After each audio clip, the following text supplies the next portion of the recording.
আর ঘুমিয়ে না কিছু, কিছুই হচ্ছে না তাদের। কেন? তদনীন্তনকালের মানুষের আয়ু ছিল 1,00,000 বৎসর, আর অস্থিগত প্রাণ ছিল। এই জন্য ওইখানে যদি বলে ন ভক্তব্যং ন ভক্তব্যং ন ভক্তব্যং হরের দিনে, তাহলে ঠিকই আছে। অস্থিগত প্রাণ চলে গেল সত্যযুগ, এসে গেল ত্রেতা যুগ। ত্রেতা যুগে হচ্ছে শনিদগত প্রাণ।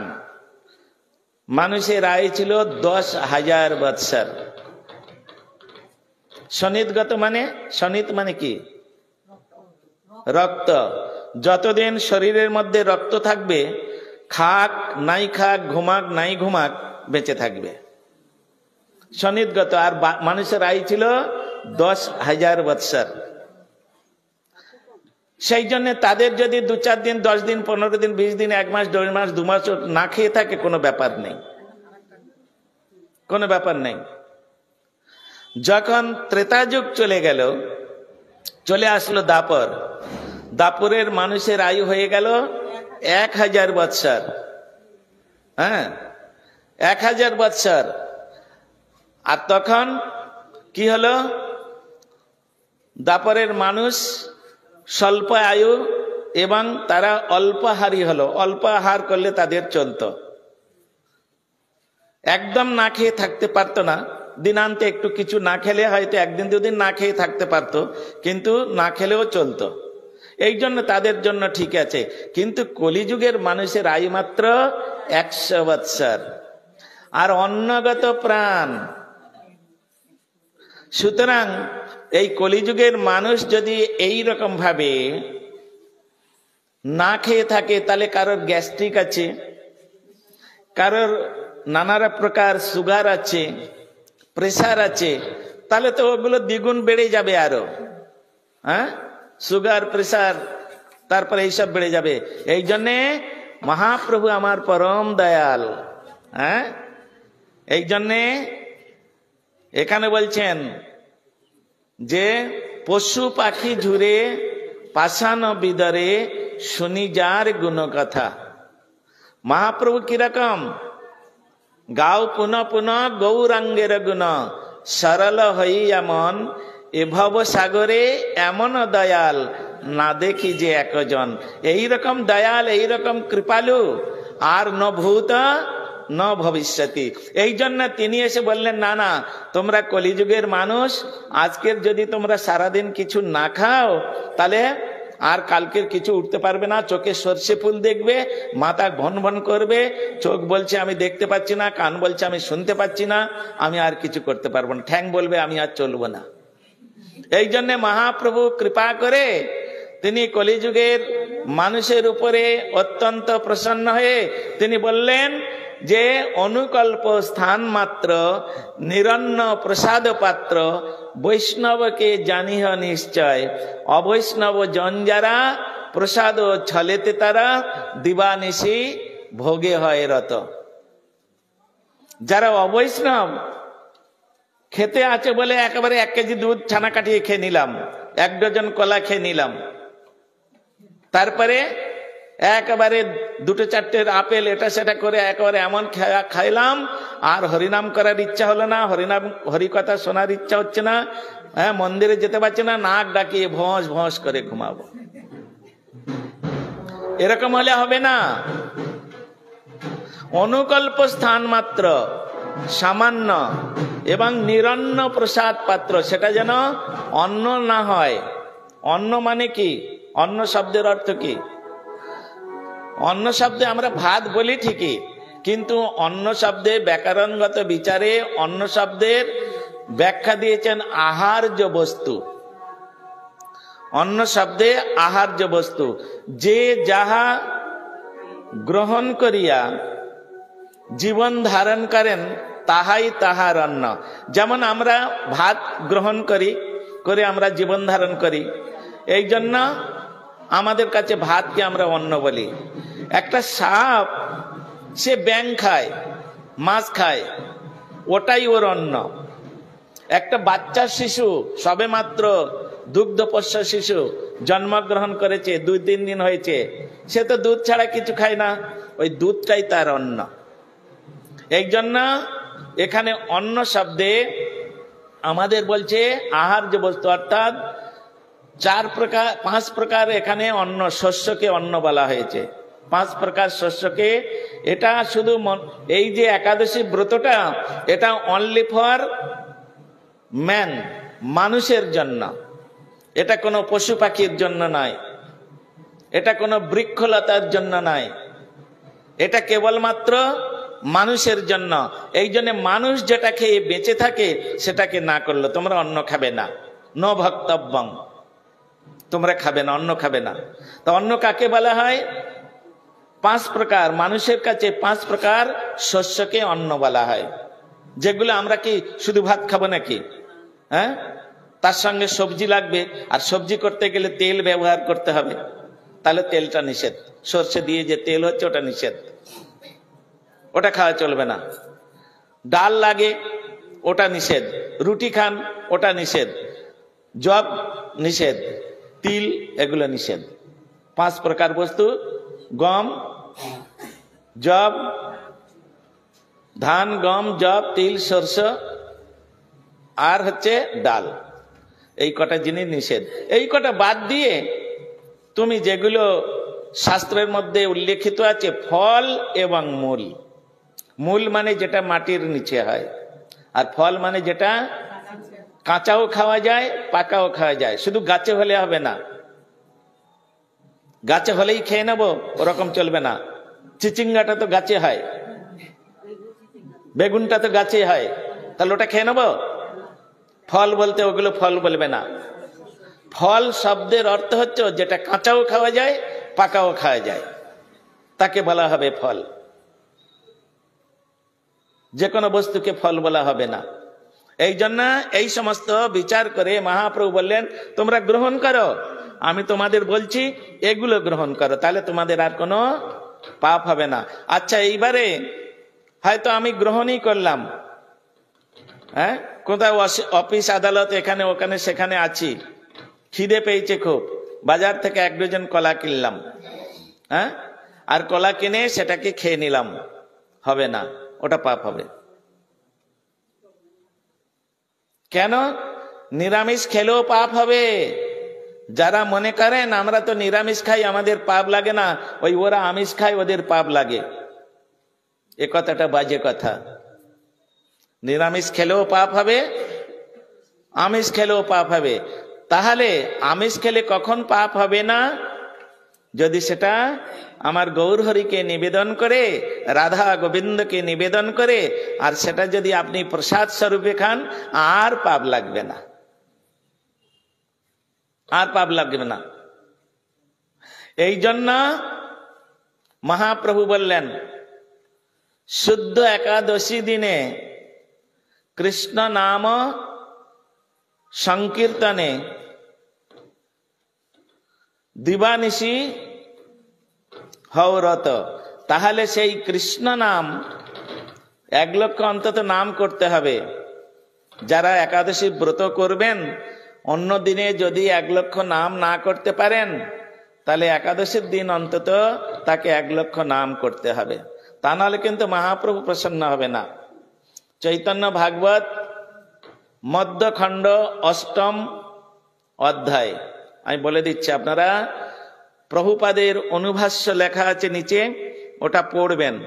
পড়লে ওর মধ্যে প্রভুপাদ বলছেন যদি কেহ এই বিশেষ বিশেষ তিথিতে, বিশেষ করে একাদশী ব্রততে 1 লক্ষ হরিনাম জপ যদি কেউ না করেন, তো তার স্পর্শিত জল আমার গৌরহরি গ্রহণ করেন না। কি বুঝছেন আমার দিদিরা, মায়েরা, বোনেরা? কিছু বুঝতে পাচ্ছেন? হ্যাঁ, গল্প করার সময় আছে, মোবাইল দেখার সময় আছে, রাস্তায় 2-3 জন এক জায়গায় হলে দেখবেন হাতে হরিনামের মালা আছে, হয়তো বেরিয়ে চলে গেল, আর গল্পে মাতোয়ারা, হ্যাঁ, ঝোলাটা হাতে থাকলো, মালা বলছে আমি যাই, তোরা এখন, হ্যাঁ, আমি এখন যাই, তোদের এই শ্রদ্ধা ভক্তি দেখে আর আমার থাকতে ইচ্ছা করছে না, আমি এখন যাই, এই বলে ঝোলাতে বেরিয়ে চলে যাই। তারপর খানিকটা পরে গল্প যখন শেষ হয়ে যায়, এদিক ওদিক সবাই চলে যায়, দেখে ঝোলাটা আছে, হরিনামটা নাই, এই তখন কান্নাকাটি। এই নবদ্বীপে আমি তো পরিক্রমার সময় মাইকে থাকি বেশি, আগে থাকতাম, এখন কাউন্টারে থাকি কম। তো এই সবাই আমার কাছে, কেন মহারাজ একটু অ্যানাউন্স করে দিন না, আমার হাতে আমার ঝোলাটা আছে, মালাটা কোথায় পড়ে গেছে। আমি তোমার ভক্তি দেখে মালা তো হচ্ছে বিদায় নিয়েছে তোমার কাছ থেকে। হ্যাঁ, তো এই তো আমাদের হরিনাম, এই হচ্ছে আমাদের হরিনাম। এইভাবে যদি আমরা হরিনাম করি তাহলে কোনোদিন আমরা ভজনে উন্নতি করতে পারবো না মা। হ্যাঁ, এই জন্যে আদরের সহিত হরিনাম করতে হবে। হ্যাঁ, প্রতিদিন যদি আদর করিয়া সে নাম কীর্তন করি, শীতপল যেন নাশে রগমূল ক্রমে সাধু হয়। প্রতিদিন আদর করে করতে হবে। আপনি 25,000 নাম করুন, আপত্তি নাই, কিন্তু ওটা যত্নের সহিত আদরের সহিত করতে হবে। তা না হলে হরিনাম করছি আর ইতর কথা চিন্তা করছি। ইতর মানে হরি গুরু বৈষ্ণব ব্যতীত, তাহাদের কথা ব্যতীত যা কথা সব ইতর কথা। ইতর মানে কি?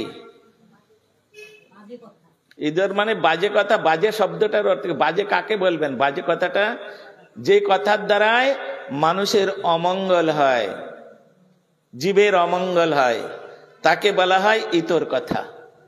হ্যাঁ, মিথ্যা কথা। সরস্বতী দিদি আজকের রীতা দিদির বাড়িতে গিয়েছিল। হ্যাঁ, কথাটা সত্য তো।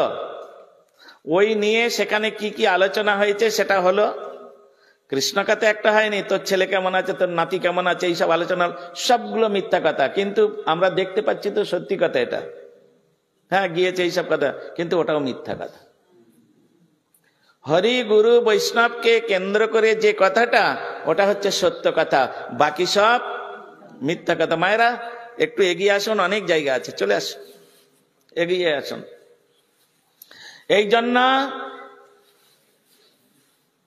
রাধা কৃষ্ণ বল সঙ্গে চলো, এই মাত্র ভিক্ষা চাই।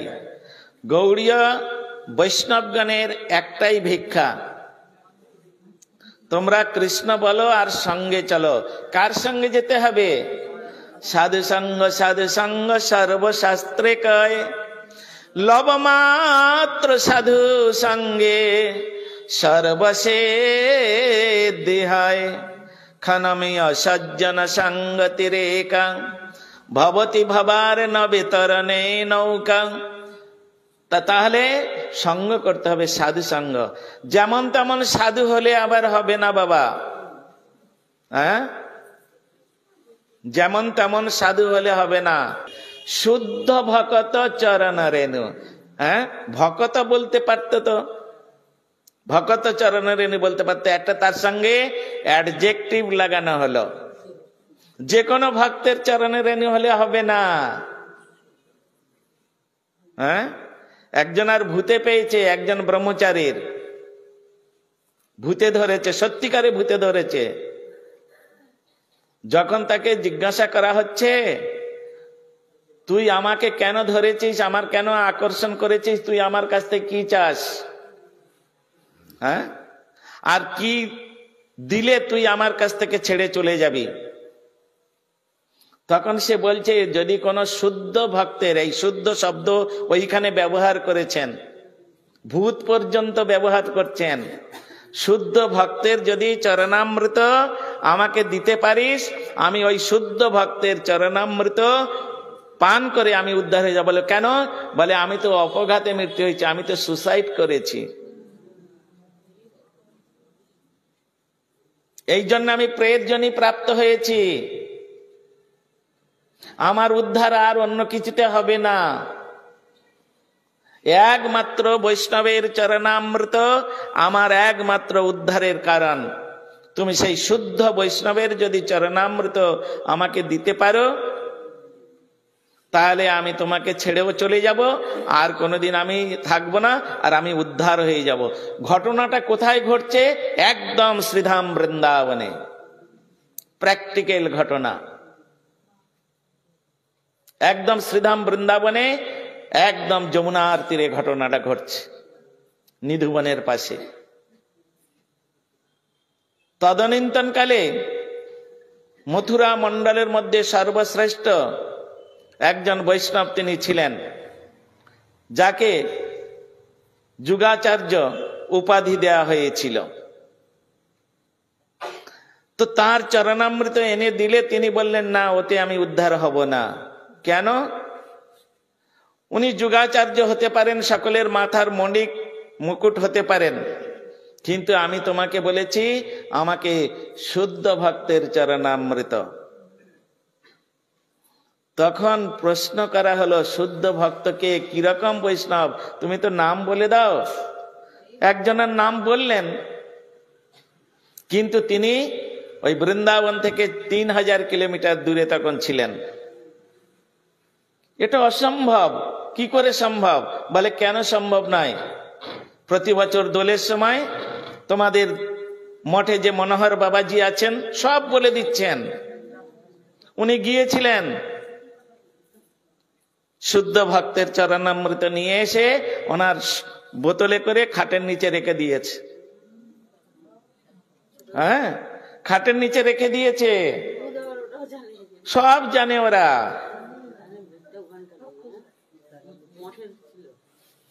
খাটের নিচে রেখে দিয়েছে, পাথরের বাটিতে করে, ওই যে ভেন্টিলেটর থাকে না, ওইখানে রেখে দিবি, আমি খেয়ে দিয়ে চলে যাব। বলে, তুই যে চলে যাবি আমি কি করে বুঝবো? বলে, কেন?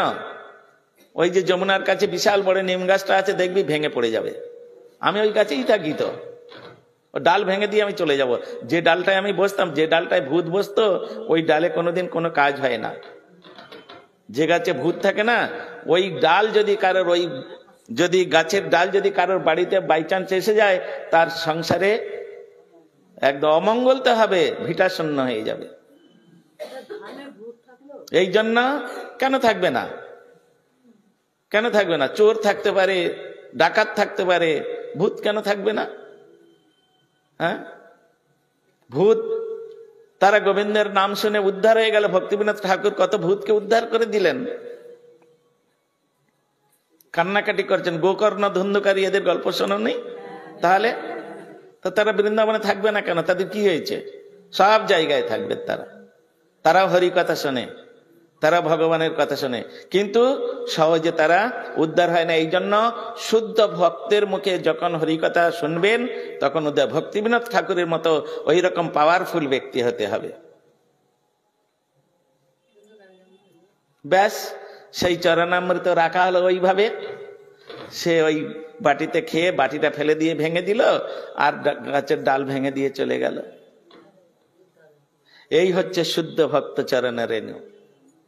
হ্যাঁ, গৌর আমার যেসব স্থান করল ভ্রমণ রঙ্গে, সেসব স্থান হেরব আমি প্রণয়। এই প্রণয় ভক্ত মানে শুদ্ধ ভক্ত, যে কোনো ভক্তের সঙ্গে নয়। পার্থিব জগতের বস্তুর প্রতি যার আকর্ষণ রয়েছে, চাহিদা রয়েছে, সে কোনোদিন শুদ্ধ ভক্ত হতে পারবে না। একমাত্র কৃষ্ণৈক শরণ, কৃষ্ণ আমায় পালে রাখে জান সর্বকাল, আত্মনিবেদন দৈনে ঘুচাও জঞ্জল। ইনি হচ্ছেন সিদ্ধ ভক্ত, যার বিশ্বাস আছে কৃষ্ণ আমাকে লালন পালন করবে। রীতা দি আমায় দেখবে, সরস্বতী দি আমায় দেখবে, রাম আমায় দেখবে, ওসব বাজে কথা।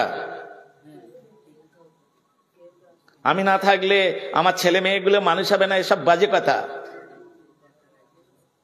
এগুলো বাজে কথা। কলুর বলদের মতো আমরা ওই মায়া মোহ আচ্ছন্ন হয়ে এইসব করছি, এগুলো চলবে না। এই জন্য শুদ্ধ ভকত চরণ রেণু ভজন অনুকূল। তোমার যদি অনুকূল ভজন চাও, ভজন দুই প্রকার, একটা প্রতিকূল ভজন। সংসারে আমরা সকলেই প্রতিকূল ভজন করি, কেউ অনুকূল ভজন করি না। আমার বাড়িতে 5 জন লোক আছে, আমি দীক্ষিত, আর 4 জন তো অবৈষ্ণব, তো ওদের সেবা করাতে প্রতিকূল হয়ে যাচ্ছে, কিন্তু করতে হবে। কেন? আমরা যে শুদ্ধ ভক্ত নই, আমরা যে অশুদ্ধ ভক্ত। শুদ্ধ ভক্ত তো মীরাবাই, তোমাদের সেবা আমি করব না, তোমাদের আমি খেতে মাখতে দিব না, তোমাদের কাছে আমি থাকবো না, তোমার সেবা করব না। কেন?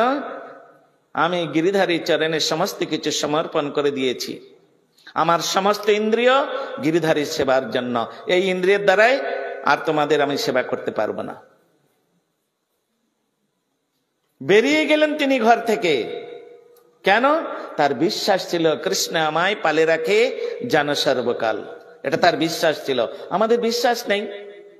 কখন বিশ্বাস পারবেন আপনি? একটা পায়ে আলতা পরে আরেকটা পায়ে আলতা পরেননি, একটা চোখে কাজল পরে আরেকটা চোখে কাজল পরেনি, রাস্তায় বেরোতে পারবেন না। কেন? বলো সম্মান। হ্যাঁ, এইগুলো হচ্ছে মায়া, এগুলো হচ্ছে আপনার কোনোদিন হবে না। শুদ্ধ ভক্তের ওই সমস্ত কোনো ইয়ে নেই, দিক বিদিক কোনো কিনে। হ্যাঁ, দেহ স্মৃতি নাহি যার, সংসার কূপ কাহা তার। যার দেহ স্মৃতি নাই, বৃন্দাবনে ভগবান কৃষ্ণচন্দ্র তিনি বংশীপাটে গিয়ে তিনি বংশীধ্বনি করেছেন। আর এই বংশীধ্বনি সমস্ত গোপীদের জন্য, অনলি ফর গোপীজ, গোপীদের জন্য। যখন তিনি বংশীধ্বনি করলেন, ওই বংশীধ্বনি যার যার কর্ণে প্রবেশ করলো। কেউ হয়তো কোন সন্তানকে স্তনদুগ্ধ পান করাচ্ছিলেন, কেউ হয়তো স্বামীকে সবে মাত্র খেতে দিচ্ছেন, হ্যাঁ, কেউ একটা চোখে কাগজল পরেছেন, একটা চোখে এখনো পরেননি, কেউ একটা পায়ে আলতা পরেছেন, কেউ হয়তো অর্ধ বস্ত্র পরেছেন, অর্ধ বস্ত্র পরেননি। এমতো অবস্থায় যে মতো অবস্থায় ছিল চলে গেছে। কেন? তাদের লোকলজ্জা ছিল না। লোকে কি বলবে? এরা আজকের ভালো বলবে, কালকের খারাপ বলবে। হ্যাঁ, আজকের একটু রীতাদির জন্য কিছু করে, রীতাজি বলবে শ্রৌতি মহারাজ খুব ভালো লোক গো। হ্যাঁ, কালকের এমন একটা হয়তো খারাপ কাজ করে ফেললাম, ওই রীতাদি আমাকে গালাগালি দিবে। সুতরাং এরা আমাদের কি সাধু নির্ণয় করবেন, ভক্ত নির্ণয় করবেন? এই জন্য কৃষ্ণ নিজেই বলেছেন অর্জুনকে, অর্জুন তুমি ভক্ত টক্ত চিনতে পারবে না, নির্ণয় করতে পারবে না, সাধু নির্ণয় করতে পারবে না, আমি করে দিচ্ছি সাধু নির্ণয়। কেন? আমি ত্রিকাল সত্য, ত্রিকাল সত্য, সত্যবাক। আমি যেটা বলবো সেটা পারফেক্ট, আমি বলে দিচ্ছি। বলে দেন, ওই বলে দিলেন, অপিচেত সুদুরাচার ভজতে মাম অনন্য ভাগ সাধুরেব সমন্তব্য সম্যক ব্যবসিত। তুমি তাকে সাধু বলে জানবে, আমি বলে দিলাম। বলে বারে, একজন সুদুরাচারী, দুরাচারী হলে হতো, তার পিছনে আবার একটা অ্যাডজেক্টিভ লাগিয়ে দিয়েছেন, সুদুরাচারী। তাকে আমি সাধু বলে মেনে নেবো? বলে হ্যাঁ, তাকে সাধু বলে মানতে হবে। বলে কেন? তার মনটা 24 আওয়ার্স আমার চরণে সমর্পিত। তা যার মনটা 24 আওয়ার্স আমার চরণে সমর্পিত, সে অন্য আচরণ করবে কি করে? হ্যাঁ, সে বাজে কাজ করবে কি করে? খারাপ কাজ, নোংরা কাজ করবে কি করে? বলে তাহলে কি হবে?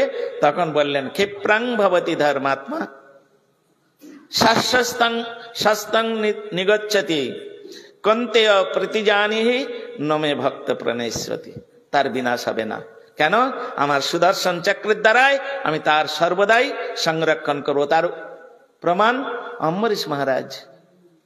হ্যাঁ, দুর্বাসার অভিশাপ যাকে স্পর্শই করতে পারলো না, ব্রহ্মসাপ যাকে স্পর্শই করতে পারলো না, কেন? সুদর্শন চক্রের দ্বারাই তিনি সব সময় সংরক্ষিত। কেন? তার 24 আওয়ার্স তার মন গোবিন্দের পাদ পদ্মে সমর্পিত। সে গোবিন্দ ছাড়া কিছু চিন্তা করত না। সবই মন কৃষ্ণ পদার বিন্দয় বাচাংসি বৈকুণ্ঠ গুণার্ণ বর্ণনে করৌ হরির মন্দির মার্জনাদিষু শ্রুতিঞ্চ করাচ্যুত সৎকথাদ্বয়। কথাগুলো তো রয়েছে ভাগবতের মধ্যে, শাস্ত্রের মধ্যে রয়েছেন। এই জন্য যে কোনো বৈষ্ণবের সঙ্গে তীর্থে গেলে হবে না, প্রণয় ভকত সঙ্গে। হ্যাঁ, কি সুন্দর ভাবে আমাদের শ্রীল ভক্তিবিনোদ ঠাকুর, আমরা যাতে পদস্খলিত না হই, অন্য রাস্তায় না চলি, তার জন্য সুন্দর একদম গাইড করে গেছেন। তোমরা এটাকে ফলো করো, তোমাদের মঙ্গল হবে, তোমাদের কল্যাণ হবে। তোমরা যদি এটাকে ফলো না করো তাহলে তোমার অকল্যাণ। তুমি কাঁটার মধ্যে হাঁটছো, কাঁটা তোমার পায়ে ফুটবেই, এটা জেনে রেখো। সংসারটা হচ্ছে কণ্টকাকীর্ণ স্থান। কোটি কোটি কাঁটার দ্বারাই এই সংসারটা তৈরি করা হয়েছে। হ্যাঁ, তুমি যদি ঠিক মতো পা ফেলতে না পারো তাহলে কাঁটা তোমার পায়ে ফুটবেই, যন্ত্রণা তোমাকে ভোগ করতেই হবে। আর তুমি যদি ঠিক ঠিক ভেবে চিনতে পা ফেলো তাহলে কাঁটাও ফুটবে না, আর তুমি অনায়াসে সংসার উত্তীর্ণ হয়ে যাবে, কোনো চিন্তা নেই।